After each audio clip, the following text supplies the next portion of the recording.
শরীয়তপুরের গোসাইরহাট উপজেলায় পুকুরে মাছ ধরতে গিয়ে বিদ্যুৎপৃষ্ট হয়ে দুই বন্ধুর মৃত্যু হয়েছে।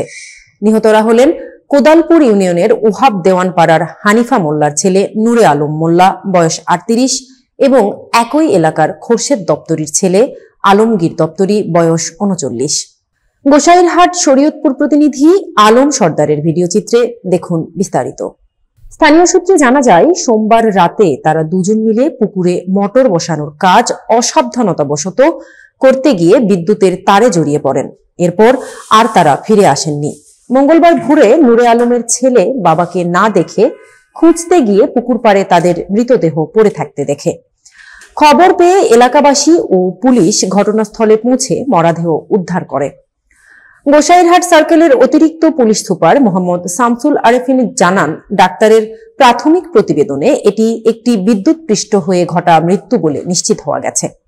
পরিবারের কোনো অভিযোগ না থাকায় আইনানুগ প্রক্রিয়ায় মরদেহ হস্তান্তর করা হয়েছে।